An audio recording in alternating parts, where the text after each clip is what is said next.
normal like game sense or like how to like approach a fight and stuff like that. Okay. Cool, cool. Let's start off with some game sense stuff then, and then we Okay. can hop into so like when it comes to aim training stuff, I pretty much taught you everything you need to know, but I can definitely teach you again if you want. Okay. I mean, is there like because it's basically just like recoil control against like a dummy standing still, but I guess like yeah, I don't know. My aim is still kind of off. It just feels like sluggish or something. Mm-hmm. Are you on mouse and keyboard or controller? Controller. Okay. And what settings are you on? Uh, I'm on my ADS is 3, my look sensitivity is 4. I'm not using the advanced look stuff Okay. And what are you on PC or console? console. Okay. So 4-3. And then are you on classic with no dead zone? Yes. No dead zone though, for sure. Yes, correct. Yeah, no dead Okay, zone. good. So 4-3 classic, no dead zone. And what are your pro optics? Optics. I think it's all default. Okay. I, Yeah, I all definitely default. I definitely think you should experiment with turning your pro optics up. Okay. So stick with 4-3. So you're gonna do this. I'll share my screen to you so you can see. Okay. So if I go 4-3, I actually play 4-4, but if I go 4-3 like this, I go can you see it by the way? Yep, I see it. Yeah, so if I was to go 4-3, which I may end up doing, I'm just currently on 4-4, but 4-3 is excellent as well. So yeah, if I were to go 4-3, I would go 4x, 4x, 4x, or like for the sorry, for the one, it's 3. 3 is sort of best. It's a little bit on the slow side for me. That's why I play 4-4. And then for the 2, the 3, and the 4, you definitely want to be on 4 because 3 is too slow for those. And then for the 6, the 8, and the 10, I've seen some people do this too.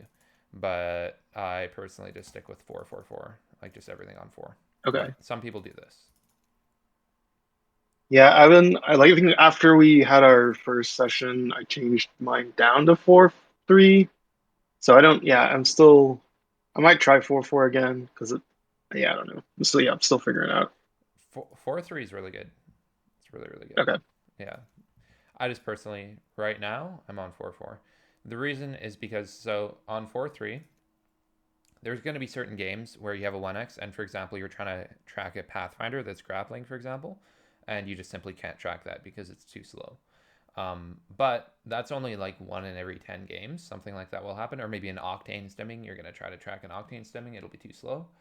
And so that's why I stick with 4-4. But 4-3 is definitely more consistent. So, yeah. Okay, cool. Any other settings questions? I think that's it. I think last time we went over it pretty extensively. Cool. All right. Next thing we can get into. So anyway, yeah, with aim, I don't know. I'll give you some more tips because you want to go more in depth on the aim thing. So I'll definitely give you some more tips. So it's in my opinion, nothing's as important as recoil control, but there's definitely some other things that you could be doing. Can you see my screen? Uh, it's I see like a blue screen. Yeah. So just hang up and then join back, and then you'll see it. Oh, okay.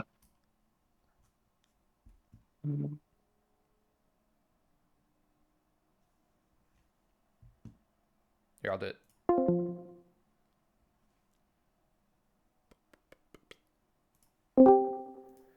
All right. Let's see if you can do it now. Can you see it now? Still don't see anything. Okay. Yeah, just make sure you hang up. You're gonna have to hang up. It should just be like a red button that Okay, says disconnect. cool.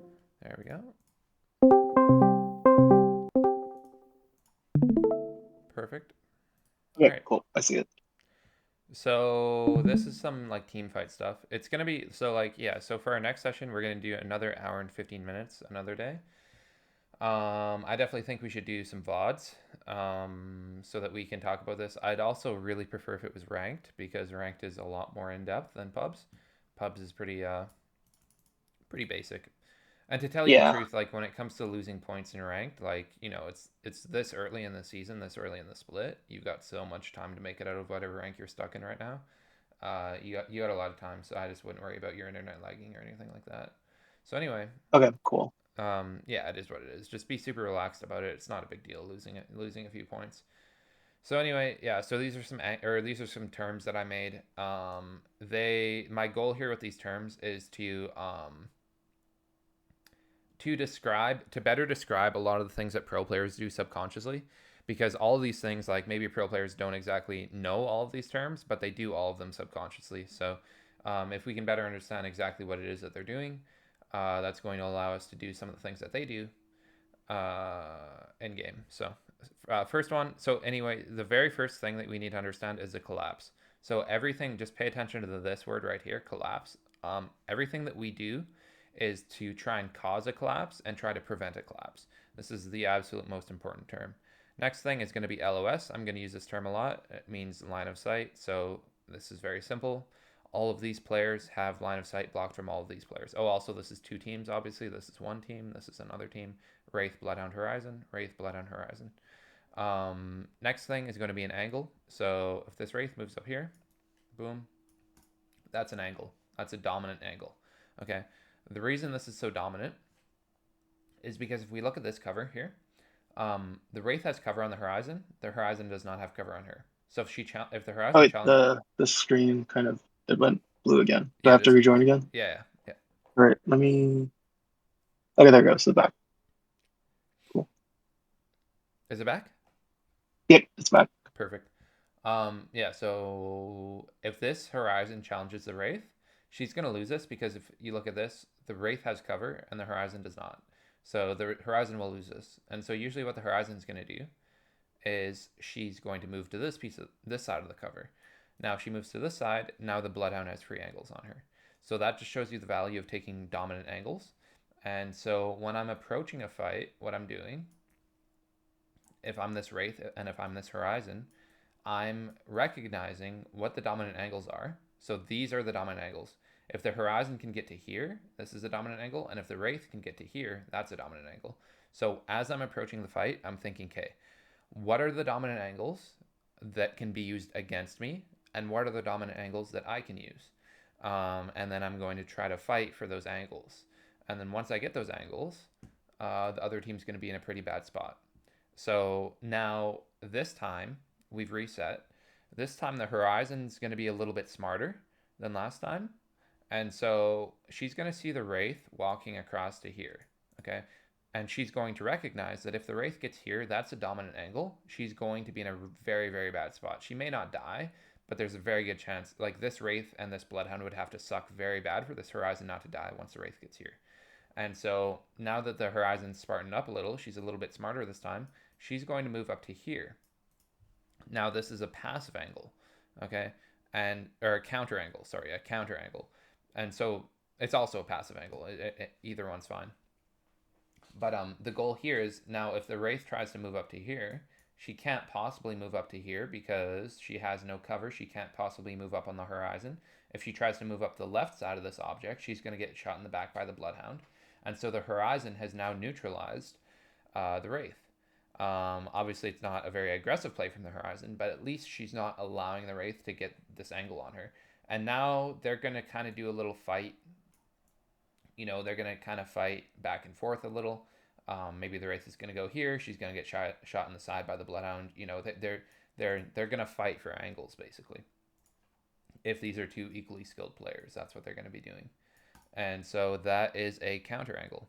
Next one's going to be a collapse. I already explained this. So once the Wraith moves up to here, this horizon is now collapsed because she doesn't really have anywhere to go without getting fried. So like if she collapses into the Bloodhound, for example, and then the Wraith moves up to here, you never, ever, ever want to be playing the same piece of cover as your teammate. Like you never want to have two people on the same piece of cover.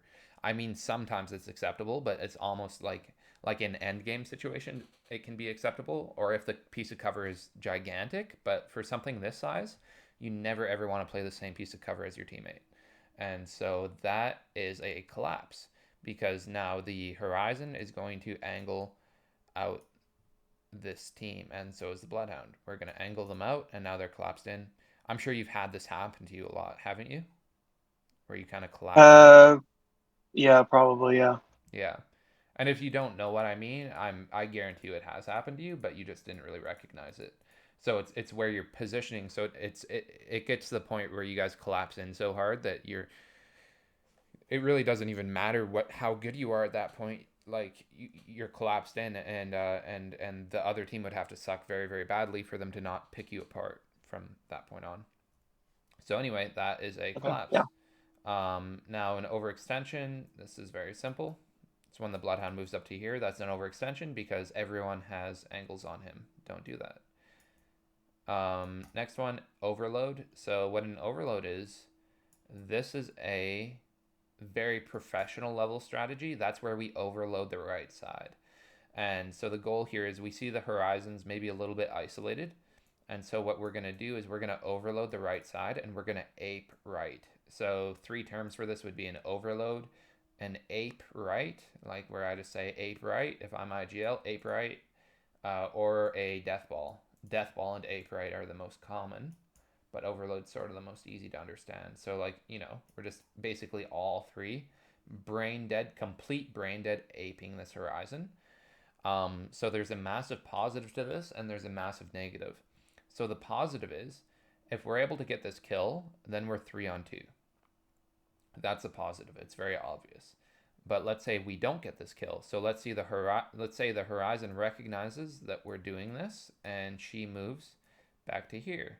Now that's the negative because now this wraith, if this is a good wraith and if that's a good bloodhound, they're going to start to move up, and now we have collapsed ourselves. You see what I mean? Okay. Yeah. So don't do that. I mean, if you do it, so the point is if you do this play, an overload or a death ball right side, um, your teammates need to be on the same page as you because what often happens with amateur teams or teams that aren't on the same page is you'll call ape right, like let's say the wraith is IGL, he calls ape right, and then the bloodhound does it with him, but the horizon is what's it called, like sort of individually minded, almost like sort of like in her own world, and then she doesn't do it. She just like shoots at these two. And the reason why that's not good is because if I'm the wraith, if I'm the IGL and I'm expecting my teammates to hard ape right, then I'm basically going to bait myself. Like I'm going to go in super hard, like I'm going to go in first, super hard. And then I'm probably going to take 100 damage and do 100 damage, just like sort of trade 100 damage, phase out, take a battery, and then allow my teammates to clean that up. But if my teammates aren't both with me, I'm like I'm going to play it. I'm going to expect that they are both with me, and then if they're not, this play just sort of falls apart because now this horizon is sort of 1-on-2 over here, and we have now collapsed ourselves in. We're in a bad spot, and we may not be able to kill this horizon as quickly because we're by ourselves. So it's very very important that all three, and then like especially if let's say two of them aren't on the same, like no one follows me when I call this, then that's really bad because now I'm just taking a 1-on-1 when I think I'm 2-on-1 or 3-on-1. So that's super super important. That is an overload. You understand the negative of that? Yeah, I got that. Yeah. Yeah, cool. So yeah, that's an overload. So basically the negative is if you give up left side control, then you're going to collapse in. So it's worth giving up left side control if you can get this knock, but if you don't get the knock, it's not worth it, obviously. So that's that. All right, next thing is going to be a passive angle. So passive angle, it's also passive angle, controlled retreat, and anchor angle. It's all sort of the same thing. So like it's more so a controlled retreat into an anchor angle. So what this looks like is now let's say the horizon is stupid again for this example, and the bloodhound's smarter. Okay, so this bloodhound's smarter. So the horizon doesn't recognize that she's getting wrapped, but the bloodhound does, and so the bloodhound understands. So the bloodhound sees the wraith moving across, and he understands that if the wraith gets here, the horizon's going to die. And so what he does is he moves up here to a nice anchor angle. And now, if the wraith tries to do this, it's not going to work because like if she tries to play this piece of cover and fry the horizon, the bloodhound's going to fry her. So that's an anchor angle. Super, super valuable. If you watch his Watson is sort of an anchor specialist. I think he's like, and Rogue, I would say those are sort of my two biggest like support players that I can think of, or at least the two people who I learned to do anchor angles on or watching would be his Watson and Rogue, because they are sort of support. Like Rogue, not so much anymore. He's not really a support player anymore, but he used to be. So anyway, Okay.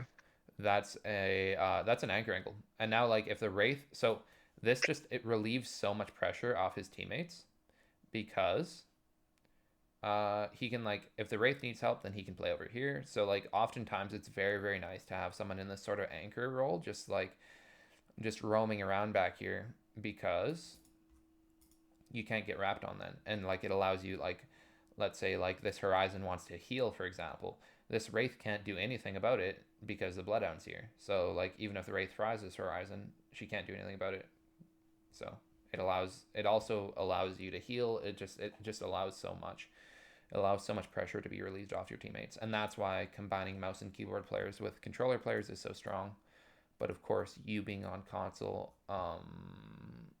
I don't know. You can definitely find controller players who are very well, like with the Scout being back on the ground. Controller players are very, very, very capable of playing that anchor role, especially with the Scout. So, Okay. especially with the Scout. So yeah. Anyway, someone who understands that anchor role is very invaluable. I think that lower level players don't really recognize the value of a good anchor, but it's very invaluable because it relieves so much pressure off the entry fraggers. So yeah. Um, Very last term is going to be attention. So once again, when this Wraith is up here, she's got two people's attention. So like, I mean, like if the Bloodhound's here, the Horizon's here. Now she's got two people's attention. So um, if she's not taking damage, even if she's not doing damage, she's doing her job because she has two people's attention. So this opens up so much for her teammates because she has two people's attention. So now this allows the Horizon, let's say this Horizon, to shoot this Horizon in the side, or more ideally, it allows these two guys, her two teammates, to angle out this Wraith and sort of push this Wraith back or go for the kill on this Wraith. And so this is a trust thing now. So if we're looking at this team, the bottom team's perspective, this Wraith is trusting that her teammates can kill the solo faster than these two can kill her, because she's likely going to inevitably die to these two people. But she's trusting that. So she's trusting herself, first of all. She's trusting that she can survive, which is something that I find myself doing quite a bit, just trusting that I can survive and taking multiple people's attention. And then she's also trusting that her teammates can kill this Wraith before she gets killed, and then her teammates can come 3-on-2 with her once this Wraith is dead. So, and then of course they trust, right? Like this takes a lot of trust from them too. They have to trust that their Wraith is able to survive by herself over there for a little while. And so that's attention. Attention's very valuable. Obviously, this is a very, very parallel diagram, I guess, or map. The in the real game, like nothing's as parallel, but the goal here is just to help you understand these terms so that we can, once we do a VOD review, we can talk like what are we messing up on that's causing us to collapse. Um, Okay. yeah, like I'm sure this is a major issue. This is a major issue with everyone, like especially newer players, is not understanding when your teammate has two people's attention. It's the most frustrating thing ever for me because I'm an entry fragger usually, and when my teammates don't like once this Wraith gets two people's attention, you have to, if you're these two, you have to do something, right? You have to, because you can't expect this Wraith to do anything else. Like this Wraith is doing as much as she can. She's got two people's attention. You can't expect her to kill these people. You gotta start doing something proactive to advance the fight. So yeah, does that make sense? Yeah, that makes sense. I think it's yeah, I think with right now with how inexperienced I am, I'm more concerned about just playing my life in fights where I don't really pay attention to my teammates for sometimes. Or Mm-hmm. it's not like it's not on the forefront of my mind like positioning and stuff like that. Mm-hmm. So the But what yeah, what character do you play? right now I'm still maining Valk. Valk. Nice. Nice. Yeah, that's a nice one. And who else do you play? Uh, Secondary would be Ashe. Ash. Cool. Cool, cool. Yeah, I don't really have much. I think like Valk probably has like 90% of my time, and then Ashe maybe like yeah, maybe like 10% or 8%. I haven't really fooled around with a lot of other people.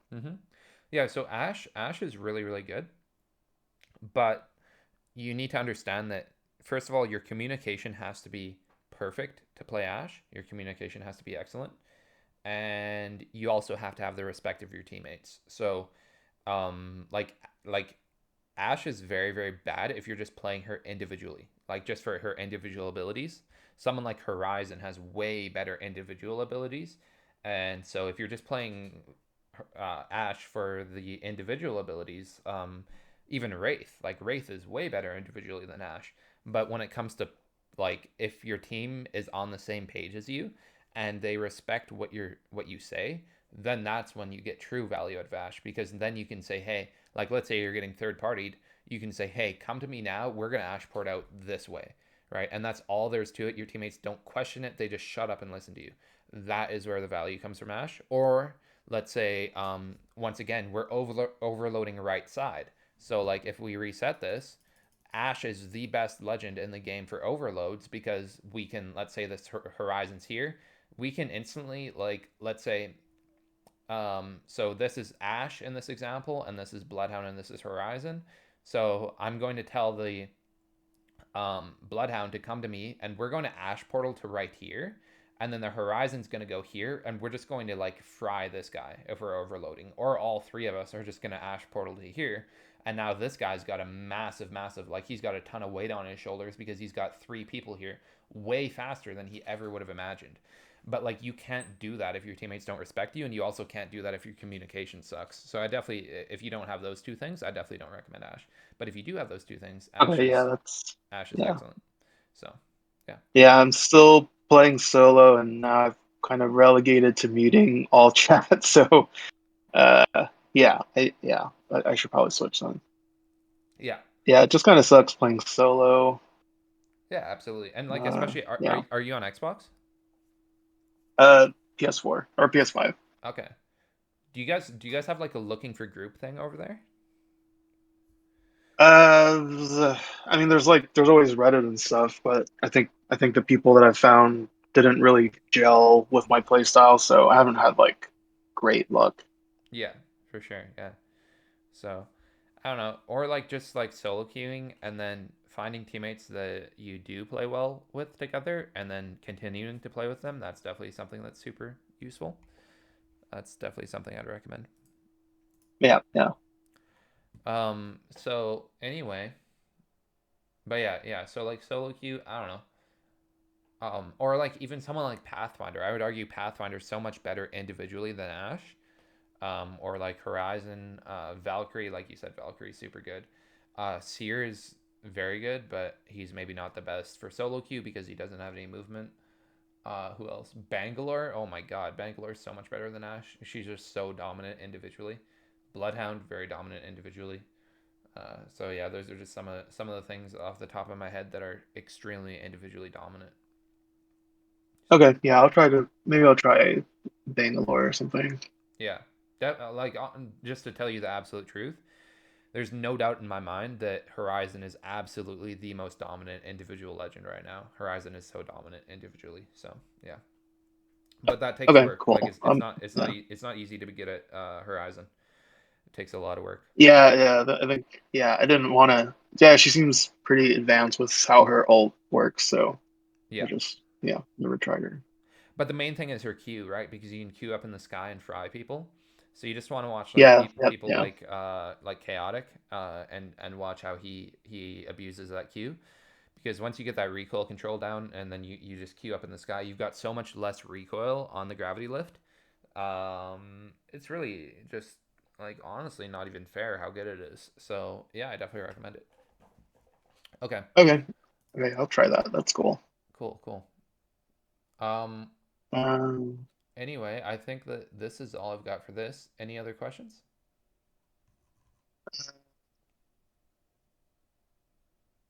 I think I understand it, but like, how do you like? Is there a way to detect like if a team is gonna overload you? I think sometimes like probably maybe if we're like encountering like a seer or something, I just get like I just get like overloaded and just like ape down, and Yes. I can never tell when it's coming. Mm-hmm. Yeah, you definitely want to like play wider angles then usually. I would say that means that you're not playing wide enough angles. And I would say that you're not playing like long enough lines of sight. Like you definitely want to like sort of play longer lines of sight so that you can see things coming in advance almost. Because Okay, to tell you the truth, I really don't get overloaded that much. Maybe I do, but I don't like. I think because I play super wide angles, I play a lot of Horizon, but yeah. And then like you playing Valkyrie, Valkyrie's very good. I didn't mean to imply that Valkyrie was not good. I just think that you should have a second option, especially a second oh option yeah, no, that's yeah, for yeah, sure. yeah, especially a I second think option it's that's more short like range. I think more it's like I only get overloaded when I'm just like running around the map during like downtime, and then I just see like three people just come out of nowhere and just like fry me. Yeah. I'm just like I don't know how to stop. Like I hear the footsteps, and I'm just like okay, I'm dead.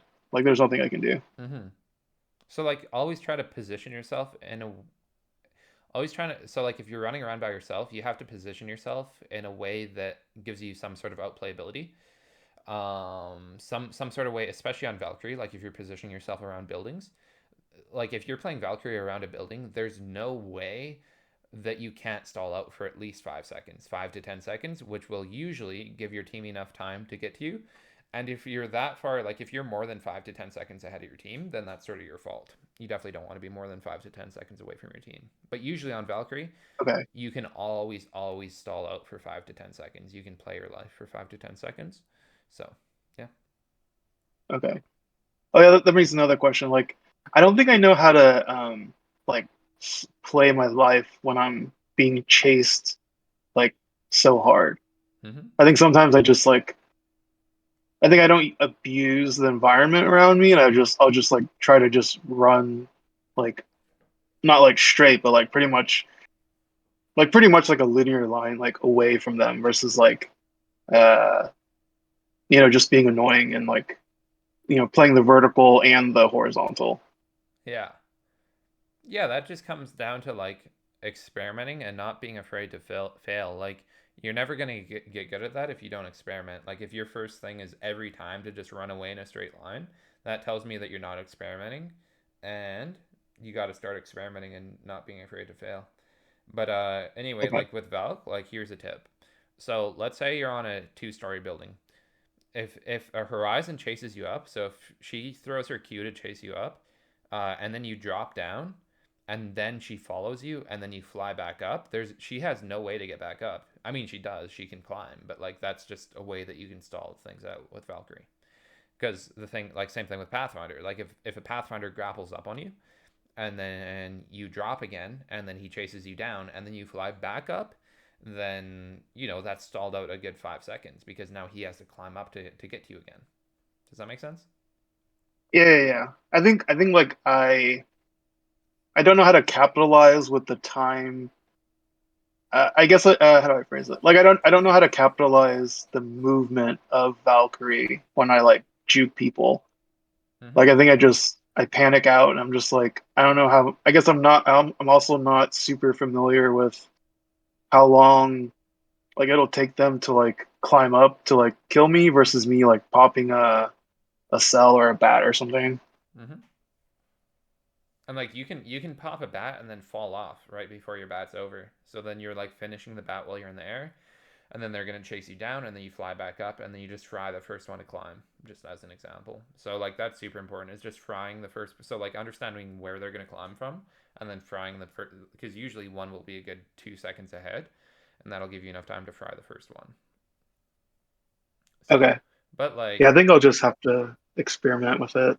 yeah, we're definitely gonna like have to go over footage if you want to go more in depth because I don't know.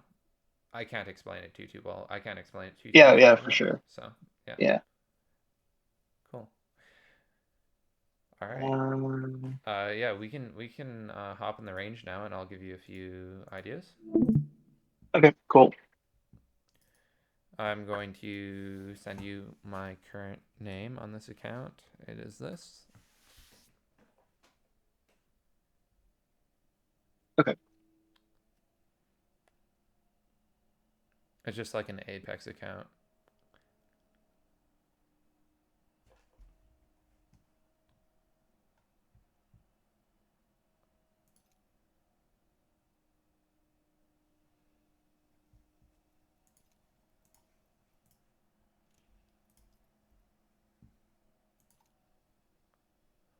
If you can't find it, I can add you. I'm search. Wait, okay, I didn't find it. Oh wait, I spelled the wrong one.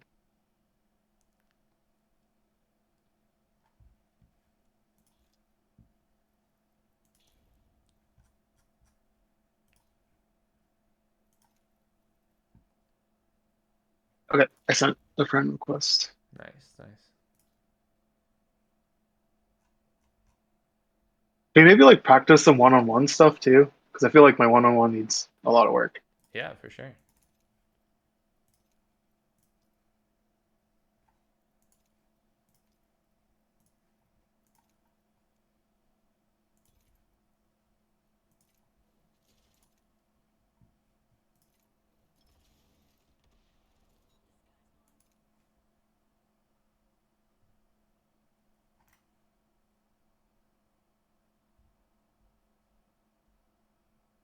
You want me to give you a few Horizon tips as well? Uh, yeah, sure. I just want to show you a couple ways that you can be practicing her. Let Okay, cool. me share my screen. So for this, we should definitely mostly be looking at my screen. Um, Okay. yeah, you can definitely like try some of the things I show you, but I think that it'll be fastest if we just look at my screen because you said you want to go into 1v1, so I just want to show you a few things and then hop into some 1v1s. All right. What was I gonna show you? Oh yeah. So yeah, first thing I already showed you recoil control. But like something that's massive, especially for 4.3, because I just recently switched over to 4.4 because I'm on PC now. So like 4.4 is way better for PC than it is for console. I personally prefer ALCs on console. But so like something that's huge is just grabbing. So you know how the 3x is way harder to control than the other one? What's it called? Like than an iron sight. Yeah. So something that I've done to practice my recoil control is just grab like a 3x and grab a 4x, so like a 2 to 4, and then I put it on the 4x mode. So this is super difficult, so it's going to look a little bit, should look a little bit sloppy, but that's exactly what we want. Like it's super, super, oh, I wanted a 3x. See, so my 2x is a lot better because it's way easier. So the 4 is just so hard to control. I was also just practicing the flatline for like 30 minutes before this, so my 301's a little off. But anyway, is this even 4? Oh yeah, it is 4. So anyway, I do this because like what's going to happen if you practice your 4 is you're going to, once you get back on iron sights or a 1 or a 2x, like now let me show you my 2. See, it's got like, well, that wasn't that good, but it's got so much less recoil. It's just like so much easier to control the recoil. Same thing with the 3. So like I practice a ton with the 3 because it's so much more difficult. And then once you hop back on the 1, or the 2, the 1 or the 2, it just feels like it has so much less recoil. So that's how I personally got very good at it. I'm not a huge fan of practicing on these back targets. I definitely do it a little. But I personally prefer, because so there's two reasons I'm not the biggest fan of that. First reason is because it's twice as wide as these dummies, so it's less realistic. Second reason is because it doesn't have aim assist. So I personally am a bigger fan of practicing on the dummies. I think it's a lot more realistic, but the back targets are also not a bad idea. So yeah, that's recoil control. I know I already taught you. I just wanted to give you a refresher, and I wanted to talk about exactly what I'm doing to get better at it. Next thing is Okay. I'm just gonna like kind of give you all my drills. So some of the things I do. So next thing is going to be gonna grab a car, and then we're gonna grab one of these, a 1x like this, um, and I'm gonna switch it over to light. And then now what I'm going to do is just like flicking from target to target. The reason why we do this with a submachine gun, rather than a assault rifle is because you see, pay attention to how I'm using my left stick to help me aim. Can you see that? Yeah. So the reason why we're doing this with a submachine gun instead is because we've got way less strafe speed with the AR. And so, by the way, like I'm not the best at that because I don't even like, I haven't practiced that drill a ton. But like, the reason we do this with a submachine gun is because I'm using my left stick to control my aim, sort of. And so we want to, like, I think it'd be a lot more convenient to use it with an AR because we can, what's it called? We can go single fire, but if we're doing an AR, then it's not the same strafe speed. So like this is super, super good with submachine guns, just to like really get you good at like locking on and like using that increased strafe speed. So I don't know, I'd kind of recommend doing it with ARs too, but this is, to be perfectly honest with you, this is what like all the top pros do. So I've mostly just copied this drill from most of the top pros. I personally, I'm not even a fan of this drill. I don't really like it, but like, I don't know, you asked, so I showed it to you. This is what a ton of top pros do, so I guess I'd recommend it because pros do it, but I personally don't like it. So I Yeah. personally, I mean, I sorry, personally don't like it, but I see the value in it. Yeah, yeah, I should practice that. exactly, yeah. So I personally like, I feel like what's it called? Recoil control is more valuable, but I definitely understand like the value in that, just like what you said.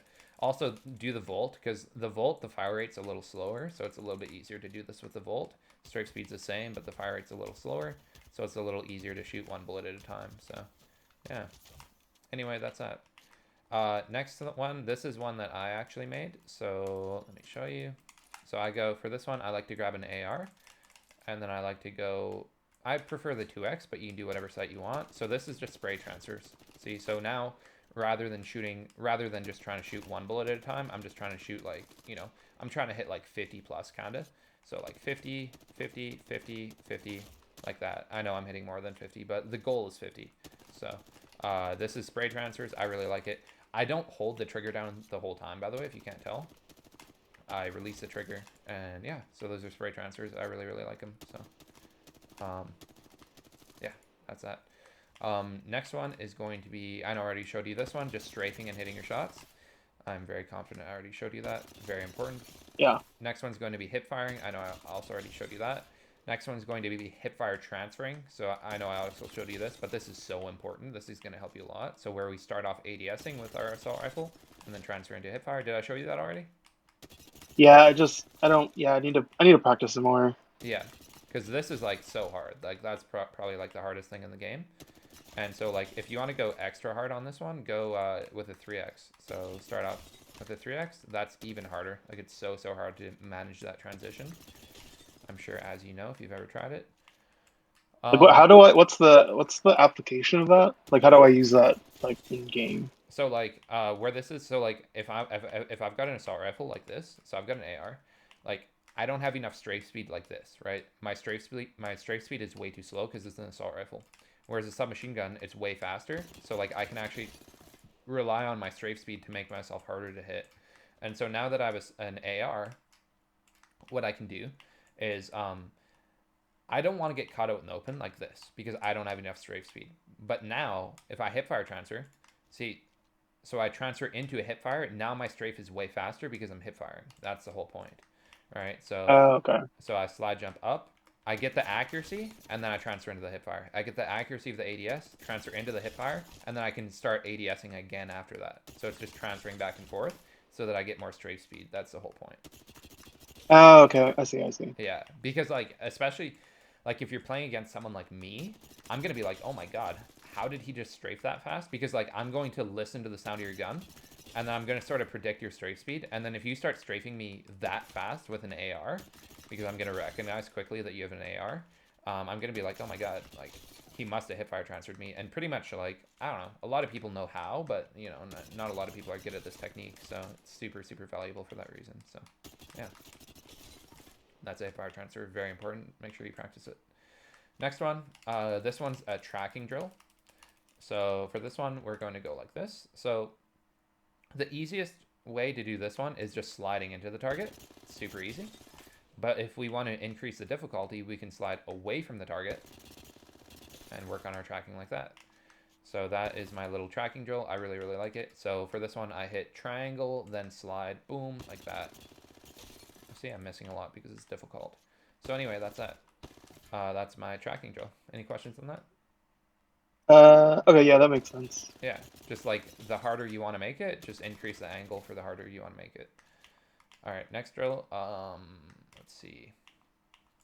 Next drill, I guess let's go over some horizon stuff.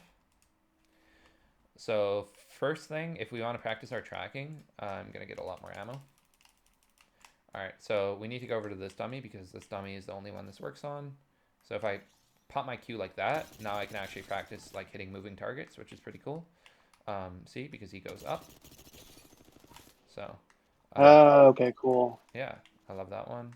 Next one is going to be if I actually Q myself. So it's gonna look like this. So I throw my Q like back here like this. I can do it at different ranges.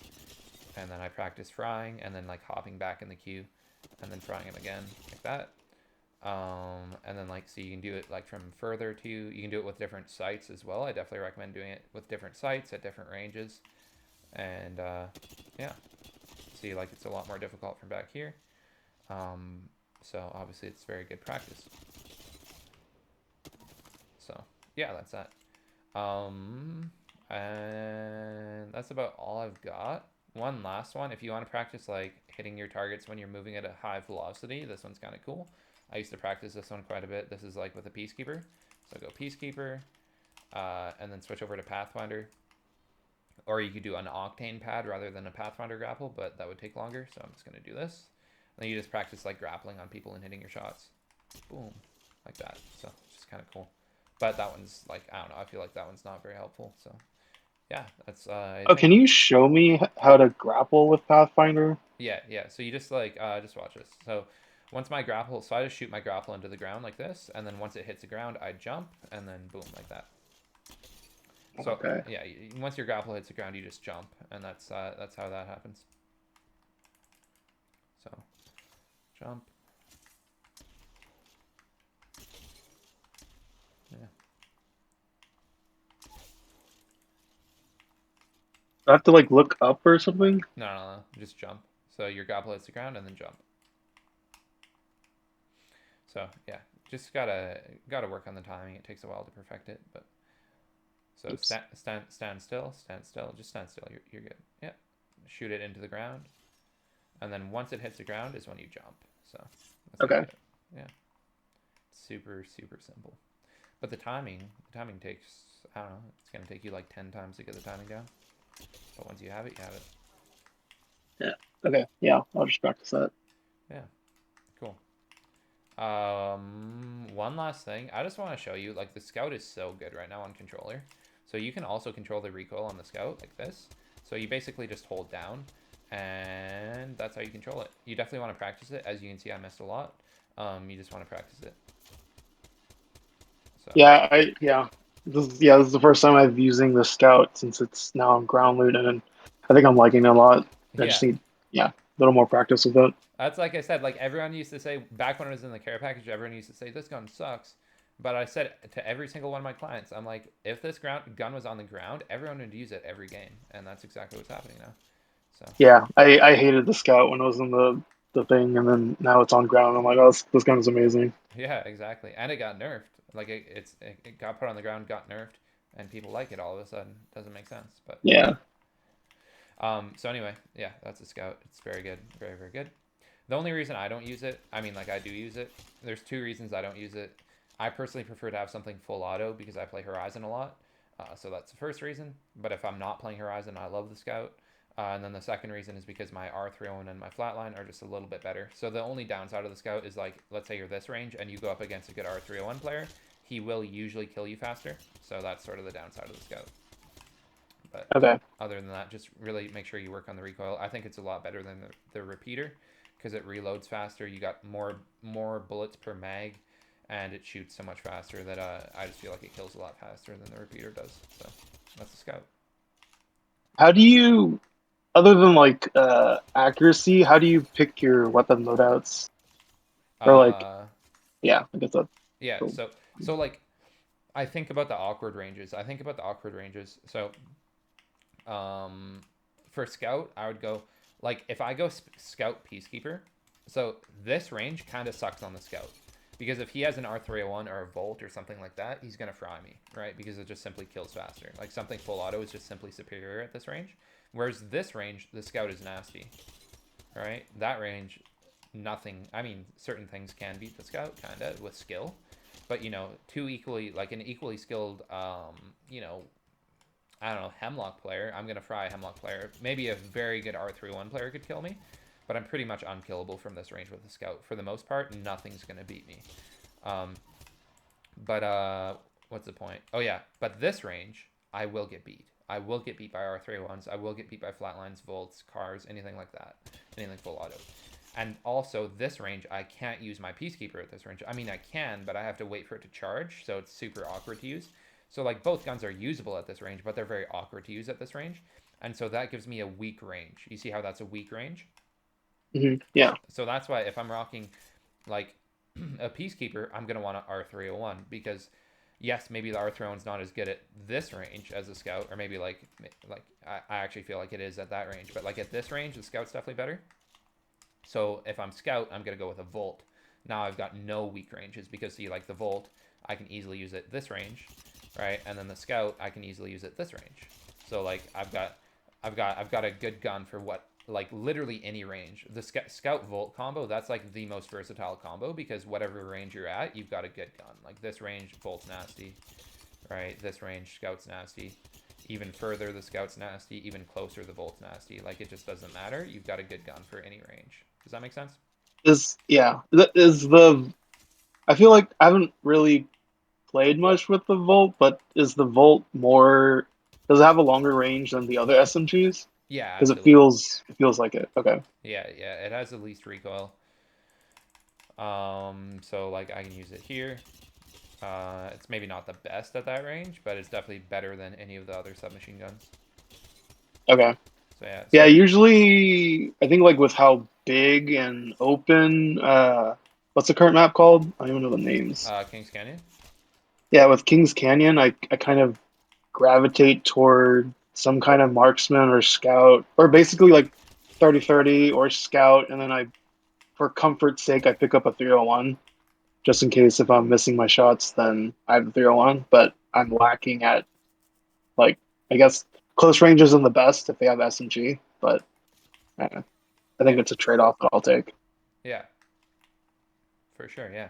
Yeah. So anyway, Scout Volt, Scout Car, Scout R9, Scout Prowler. Even I'll rock a Prowler. Prefer not to rock a Peacekeeper, but now like if we look at a character like this Pathfinder, I'm a lot more comfortable going Scout Peacekeeper now because I can play at this comfortable range right here with the Scout. I can play at a nice comfortable range like this. And then if I want to close the gap to Peacekeeper range, I can just get there instantly on Pathfinder. See? Because I can accelerate. So that's something that Okay. you want to take note of too. Is like it's sort of legend based. So like if you watch Mandy ever play, he runs a sniper with a peacekeeper because he just refuses to play at that awkward range. That like snipers are a little bit too. It's a little bit too close for snipers. It's a little bit far for shotguns. So he just completely can avoid playing that range because he's on Pathfinder. So Okay. yeah. Anyway, With all the okay, let me just with go. all the balance changes. Oh, sorry, just one question. With all the balance changes for guns, like, are there outside of like the 20 or was it the 2020? What are like? Are there any bad guns? No, there's not any bad guns. Okay, Yeah. it's like Eva and stuff is like fine. Yeah, yeah, it's super good. Let me just finish Okay, going over my go-to loadouts. So next go-to loadouts, I'm just going to consider R301 and Flatline the exact same gun. So when I say R301, I'm also saying Flatline because to me they're the same gun. They're very different. I'm not saying they're not different, but to me they have the exact same production for the most part. R301 being slightly better in my opinion, but it's my personal preference. But the production is very, very similar. So anyway, R301 with a R9, R301 with a car, R301 with a prowler, R301 with a volt, and then R301 with a Peacekeeper or an Eva. I personally prefer the Peacekeeper, but I think you'll get more value out of the Eva. Okay. Now, Wingman, I'll also rock the Wingman as a primary, and then I'll rock a Wingman with a car, preferably. The car is my favorite secondary. Second favorite is going to be Volt. I think the Volt's a little bit better, but it's a little bit harder to find attachments for, and it's a little bit harder to manage the ammo for the Volt. So that's why I personally prefer the car. The car also kills a little bit faster close range, so it suits my style a little bit better. But the Volt is, I would argue, the Volt is a little bit better overall, but I just personally, the car suits my style better. So anyway, Wingman with a car. I will go Wingman with a 301 or Wingman with a flatline, but I prefer not to because I consider those three guns to be primary weapons, and I don't really like to run any of them as my secondary, but I will do it if I have to. And then Wingman with a car, Wingman with a Prowler, Wingman with an R9, and then Wingman with a shotgun, or a Wingman with an alternator if I absolutely have to. So, but no Wingman on Horizon. The reason no Wingman on Horizon, I'll just show you very quickly. You already saw what I do with Horizon. I'm very, very good with her. You already saw like how deadly I am. So let me just quickly show you what it looks like when I try to use a Wingman on this character. It's not as good. It's just simply not as deadly. See, it's a lot harder to use anything single fire. So Okay. yeah, so that's why. So like you can run the Wingman as a secondary. It's just not my personal favorite. The advantage of running the Wingman on this as a secondary and like a huge thing on this game is, let me show you this. So let's say we're just gonna pretend that I don't actually one clip someone, so I'm gonna miss a lot on purpose, miss, and then let's say I hit him for this much. Watch how quickly my Wingman hits its first shots. I missed a lot, but see that? Like it's super quick. So that is the advantage of running the Wingman as a secondary, is how quickly it hits its shots like that. Like see, like Okay. I can like, so a lot of people do that. I'm just personally not the biggest fan of running that as a secondary for that reason. So yeah, but I'm just not like as a Horizon. Like I love the Wingman on every other legend, but Horizon's just a little bit awkward for me. So yeah. How do you? What ranges do you play at with the wingman? I think that's where I'm very uncomfortable with. Yeah, every range. Every range. Okay. Yeah. Like this range, like super close, you probably want to be hip firing, but it depends on how much your opponent is moving. Of course, you're on 4-3, so you definitely want to be hip firing at this range because you're not going to be able to track anything if you ADS. Like, Okay. you're just not going to be moving fast enough, so you pretty much have to be hip firing, which is a little bit on the awkward side with the wingman, but it's very doable if you ever watch someone like Daltouche. Like Daltouche's hip fire on his wingman is so nasty. So yeah. Okay. And then like of course, like you can, I mean the wingman's very valuable so long as you can see. Like as far like you know, it's very good at any range that you can see. So long as you can see your target, you can hit him with the wingman. It's pretty nasty. So yeah. Yeah, I think like long range, I definitely am not used to the bullet velocity and the bullet drop. So yeah, it's just inexperience. Yeah. A couple quick wingman tips is use your strafe to aim the wingman. So like the biggest advantage of the wingman is the strafe speed. We can strafe so fast while hitting our shots. So pay attention to my right stick. Watch. I'm barely touching my right stick here. It's mostly left stick aiming. So what I mean by Okay. that is, let's say the fire rate is 1 bullet every second. I'm going to shoot a bullet, strafe to the left for half a second, strafe to the right for half a second. Now once my gun is ready, it's in the exact same place that I started. See? So that's what I mean by left Okay. stick I aiming. see. Yeah. Okay. So that's left stick aiming. I'm basically not touching my right stick. Now, of course, I am touching my right stick a little bit if my opponent's moving. But mostly like I'm just timing my shots. Then if he's strafing, like let's say he has a wingman, I'm waiting for him to move into my bullets, sorta, and then that's when I'm shooting. Okay. So Oh, when someone's strafing like really quickly back and forth, how do you track that? I think sometimes I get thrown off. I don't know if you have like tips for that. um, so it's like a counter strafe, right? So let me explain. So let's say he strafes left. Okay. I'm Okay. not going to strafe right, or maybe I will strafe. No, like okay. Let me just give you a tip for strafing in general. if if if if if my aim is off to the right, it doesn't really make sense to strafe right. So like that's sort of my first tip. So like you want to like counter his strafe in a way that you're using your strafe to make it easier for you to hit your shots. So like left stick aiming is super important if you ever watch like Halo players play, with the BR. It's like mostly left stick aiming. That's where I learned left stick aiming. So yeah, but like Okay, yeah, I kind of do that. yeah, exactly, yeah. So that's left stick aiming. All right, next question. Okay. I think that's it. Very good, awesome. All right, so you want to run some 1v1s and work on that? Sure. Cool. Oh, the stupid update made it so that it's so much harder to 1v1, but we can try it. You want to go Okay. car wingman because that's sort of the 1v1 guns, or is there Uh, different sh guns? yeah, we can do that. Car wingman. Cool.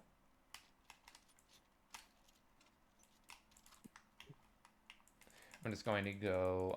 What attachments do you want to do? Uh, I don't know, just whatever. Where's the? I'm gonna go gold mag on both and no other attachments. You can do whatever attachments you want.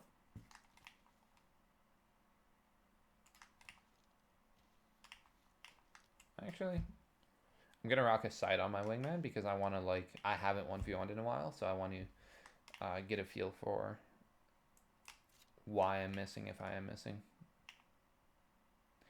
And then you just come up here whenever you're ready. Have you ever 1v1'd up here before? No, I haven't. Yeah, I'll show you how. Hopefully it works because it's stupid. The knockdown, the gold knockdown got taken out, so 1v1ing doesn't really work from my experience. So yeah, you just stand right here, please. Yeah, that's fine. Wait, next to you? Oh, okay. Yeah, so we start on opposite sides. Yeah, you start there. That's good side, just so you know. And then we climb up on go. Go. And then we just kind of fight up here. We can, of course, we don't have to climb up, but it's definitely best if we do climb up. So let's see what happens when I kill you. Yeah, that's so unfortunate. So see, it just sends you. Oh my god, that's stupid. Oh yeah, that Yeah. sucks. So what we're gonna have to do is we're gonna have to just not kill each other. So when it looks like we've won, we'll just not kill each other. So Okay. that's absolutely ridiculous. They need to fix that.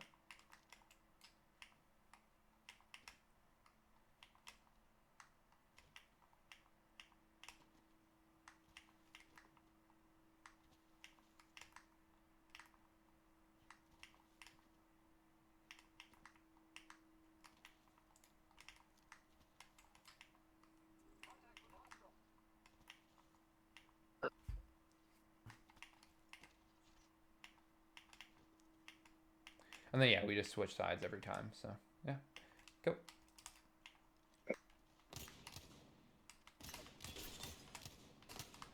Oh, I won't kill you. I feel like you're a little close. Yeah. You're just one headshot. Oh, just switch characters. You'll heal.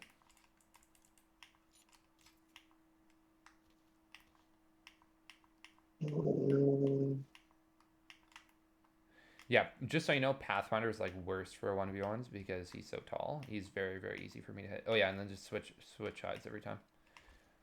So it is fair. Go. Of course, you don't have to climb up, but I think you'll get the most value if you climb up because we're going to be learning strafing. So yeah, just switch characters, Yeah, I'm almost switch dead. sides. Wraith is definitely best for this. Yeah, I got awfully close to killing you there. So yeah, just change characters and then switch sides. Yeah. There we go. Go.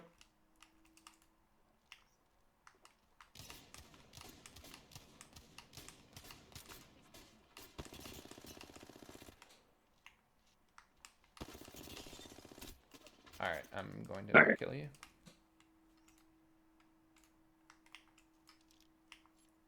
So just hold down your start button to change characters. Oh, okay. Yeah, I think that's the fastest, but there might be another way. Go. Oh no, you got me. I think you won that. Oh shit. Yeah, Oops. I Okay. just, I just, I just didn't feel like chancing that one. Go. I think you won that. I feel like you pretty much won that one.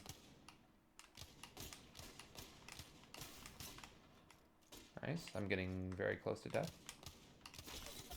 Nice, you won. Or maybe I won, but whatever.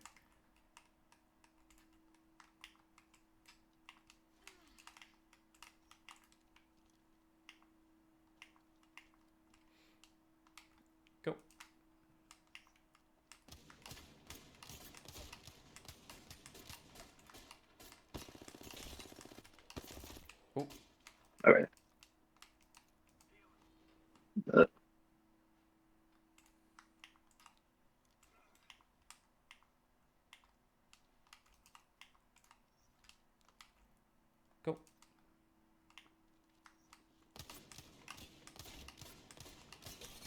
Oh.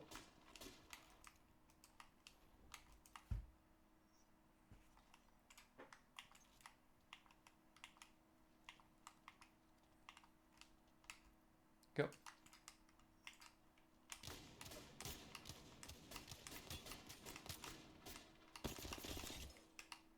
Yeah. Yeah, that's enough.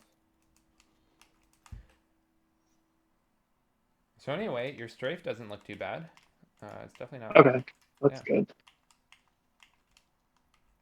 Go.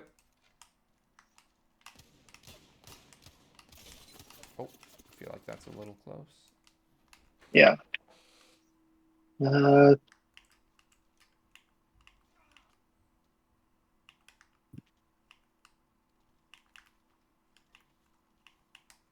Go.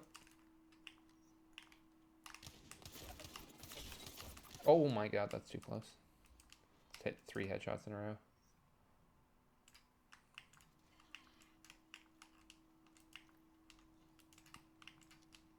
Go.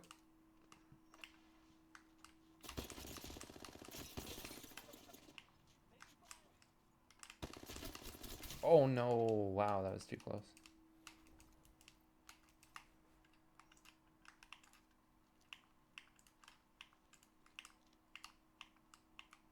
Go.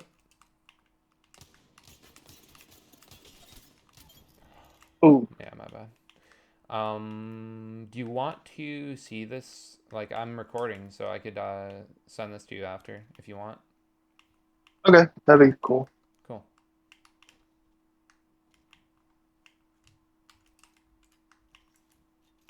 Yeah, that was just 5 body shots. I forgot that 5 body shots kills you.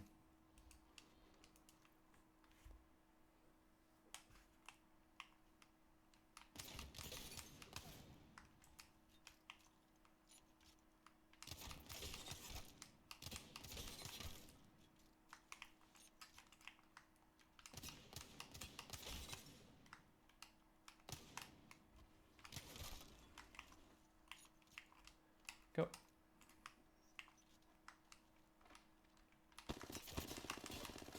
Oh, nice. That was a good. Oh, I'm dead. Nice. Good.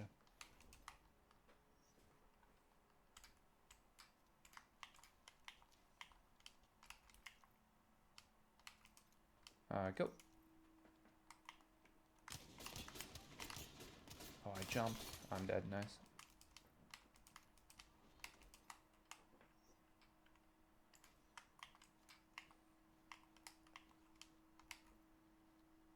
Go.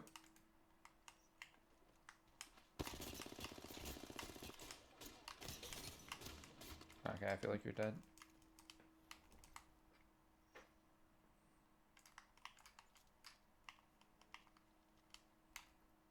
Go. Nice. That was a good spray. Okay. So Do close. you hip fire there with like at that close range? Because I No. think Yeah, definitely not. okay. Because the point is, with these weapons, our strafe speed is so high that the only point of hip firing ever with these weapons, first of all, like especially the wingman, the strafe speed is so high on the wingman. The only point of ever hip firing it is so like at this range, if you ADS since you're 4-3, you can't possibly track anything. So that's why you would hip fire. Okay, I Yeah. see. But like since our strafe speed is so high, like the submachine gun, you might be losing like 20% speed by ADSing, but usually you want to ADS. At this range, we can hip fire if we want, though. It just depends on what you're more comfortable with. So that just comes with like a lot of practice.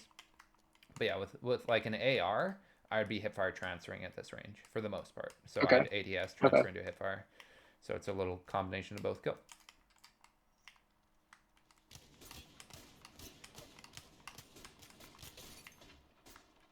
Ah, All right. All the switch characters.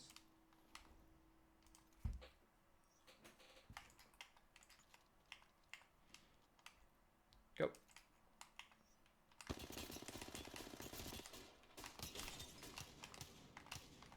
Oh wow. My bad. I really didn't know you're that low. I don't know.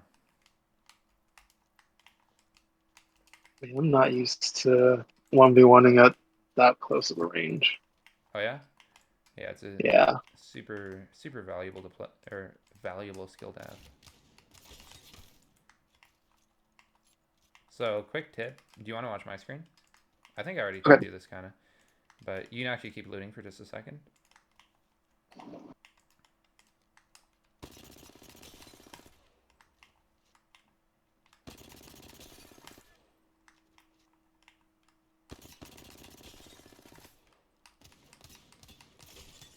All right, you want to look at my screen? Yep.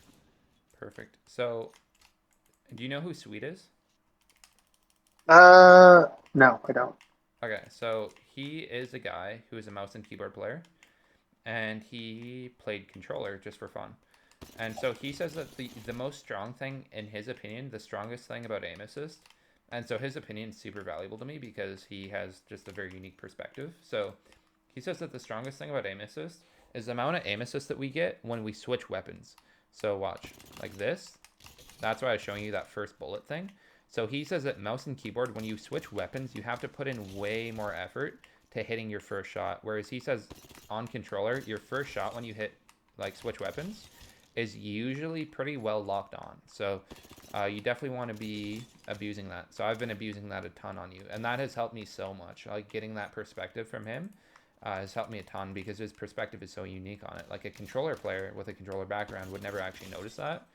So I love just like doing this thing where I sort of switch weapons a lot. I mean, I don't actually do it when I'm fighting. That would be ridiculous. Like you definitely want to empty your clip while you're fighting. There's no point in doing this. Like if your clip isn't empty while you're actually fighting. But I mean, like while I'm practicing, I will sort of do this, like where I just like switch weapons a lot. So it's kind of cool. So Okay. yeah, like a couple That's good. bullets like that, and then you always, no, not always, but you usually hit your first bullet when you switch weapons. So yeah, that's that. All right, you want to run a few Cool. more 1v1s? Okay.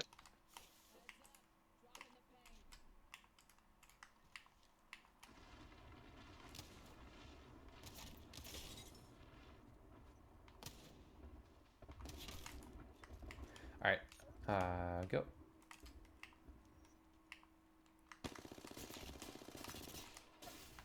Oh, I feel like we are both dead. Oops.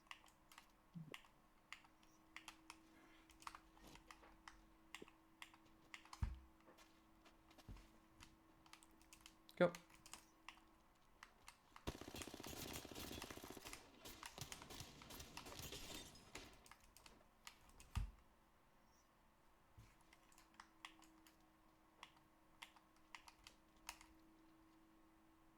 Go.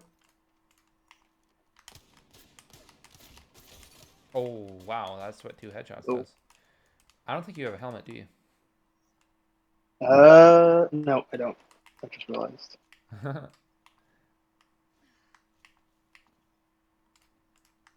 Do you want to grab one really quickly? Yeah, nice. Yeah, we can get one.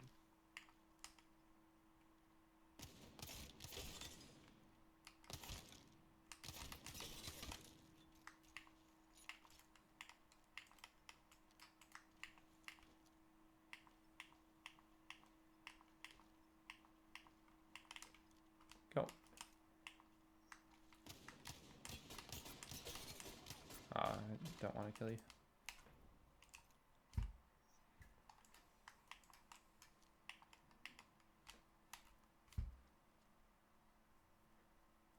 Go.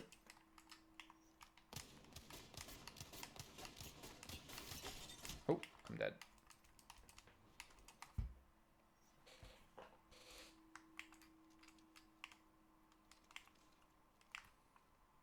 Go.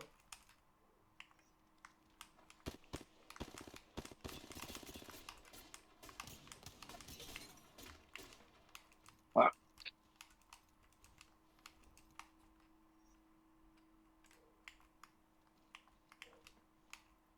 Go.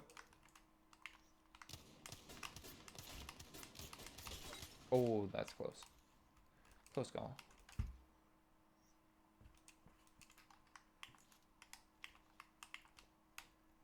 Go.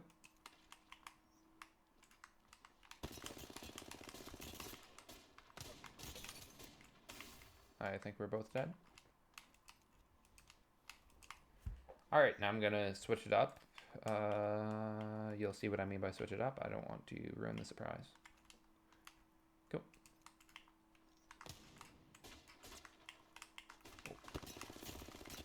All right, we're dead. Yeah.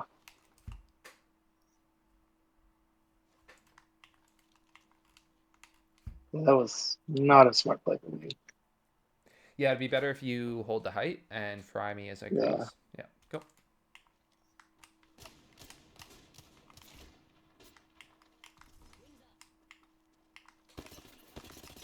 Oh, I don't want to kill you.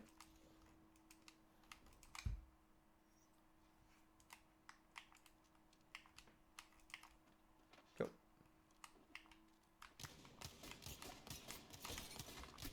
Wow, that was a close call.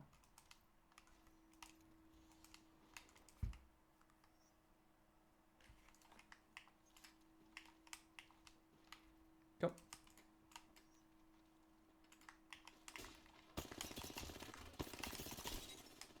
Oh, don't die, don't die.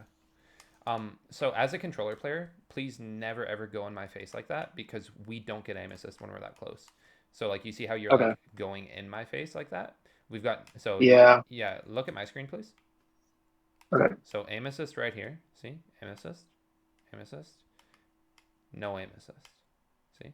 So we want to Okay. yeah. So you should be just like when I jump up here like this, what you should be doing is just staying here and just shooting from here. You're perfectly fine here and you've still got aim assist. So yeah. Okay. I see. Yeah. Go. Because yeah, that made that very awkward for both of us because neither of us had aim assist.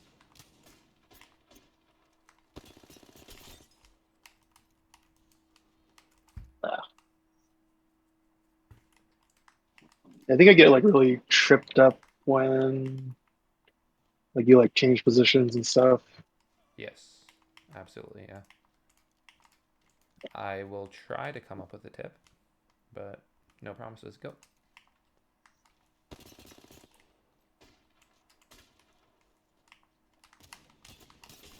Oh, Ah.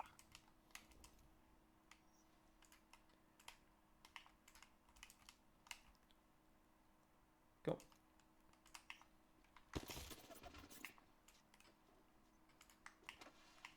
I keep like nice. You got me. You got me.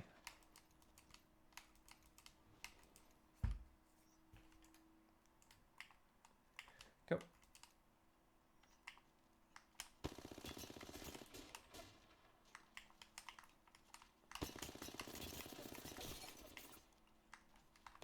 I don't like any.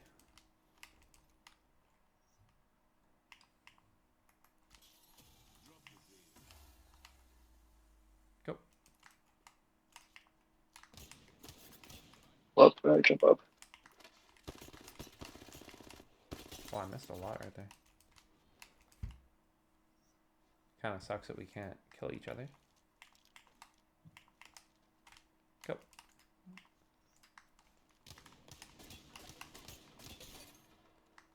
I'm just gonna hit you like 20. There we go. I got you.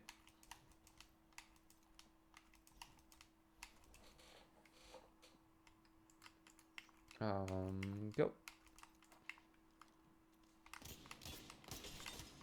Oh wow, that was close. Oh man.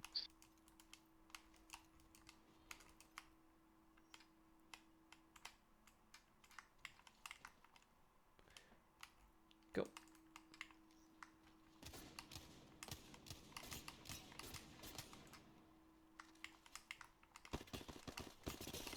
Ah. Stuck.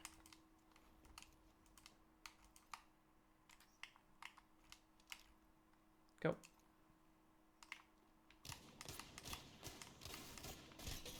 I'm dead. You got me.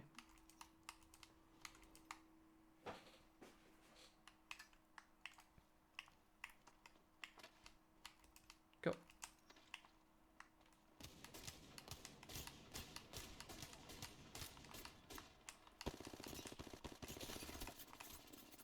I think we got each other.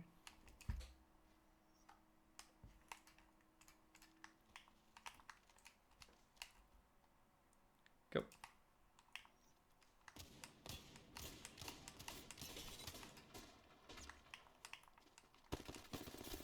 Fancy enough.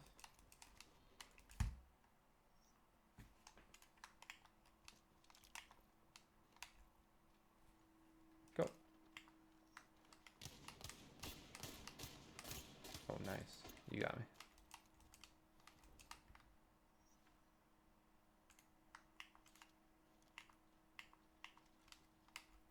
Go.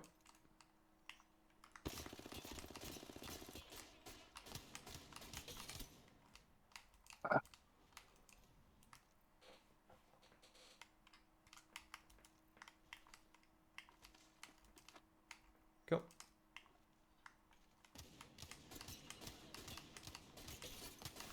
Oh, nice. Oh shit. Good job, though. That's good. All right, cool. Well, if you want to cut it at the halfway point, do you still want to cut it at Okay, the halfway cool. point? Yeah, Cool, that'll be cool. good. All right. Any other questions? Um, I guess like when you're looting, how do you? I guess like how do you decide? Does like the ground loot dictate your loadout, and then like how does that work? Like for you, I guess. It depends on the player. So like me, I'm comfortable using the R301 or the flatline. So my go-to, so like for light weapons, I definitely prefer an R301 first choice, second choice scout, third choice Spitfire when it comes to primaries. And then heavy weapons, first choice flatline, second choice Hemlock. And then I'll rock like a Prowler or a Car if I have to for my primary. And then maybe a repeater. Energy, I'll pretty much only rock a Volt. And then of course, you know what my secondaries are. So, but when it comes to someone Okay. like Chaotic pretty much only rocks a R301. So, like usually he's able to get one of those. Also, his teammates ping him R301s too, so that helps. So, yeah. Okay. Okay. Cool. Um, I feel like I have one more point. Not really though. Just make sure you get like a secondary that combos well with your primary. So, but I think it's very good to be good with multiple guns. So, yeah. Yeah, I need to. Uh, yeah, I feel like shotgun is where I have the least amount of practice. So I really want to practice with like PK or something just to get used to it in case I have to. If I have to pick it up, then I have to pick it up. Yeah, absolutely.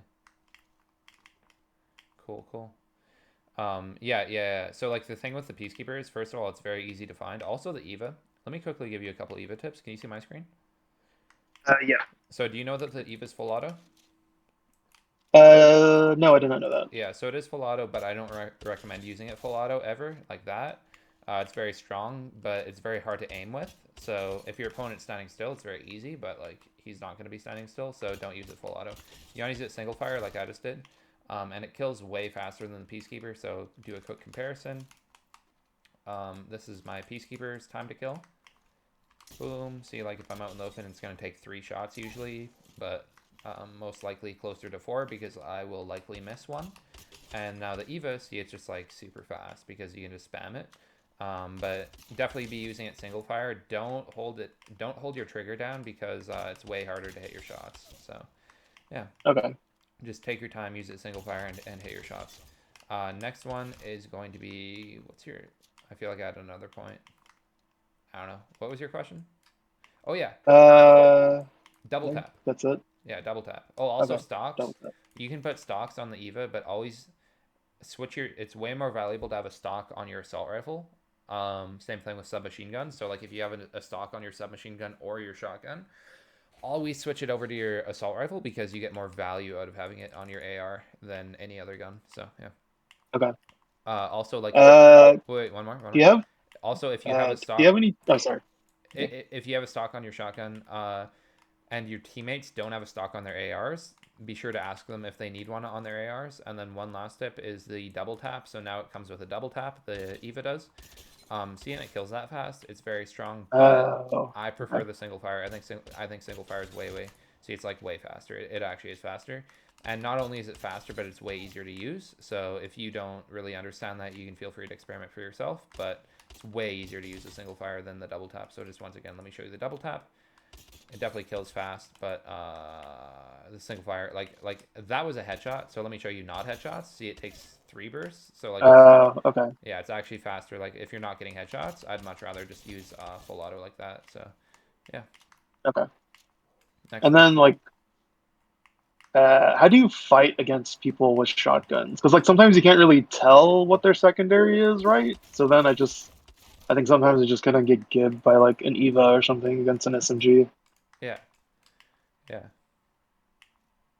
Yeah, I don't. So like, I don't know. Try to keep your space. If you don't have a shotgun, don't play like you do have a shotgun. And then like the other thing is don't let them like if you do have a shotgun player, don't let them do that to you. Right? Don't let them do that because that's terrible. Because if you have a full auto, you're just gonna die. So don't like. I don't know. It's pretty easy to avoid that. You just don't like. You just like back up and then challenge from a different angle if they have a dominant angle like that on you. Okay, I see. Yeah. Cool. Does that answer your question? Yep. Yeah. Yeah. Any other questions? I think that's it. Cool. All right. Well, have a good night. All right. You too. Thank you. Bye. Thanks.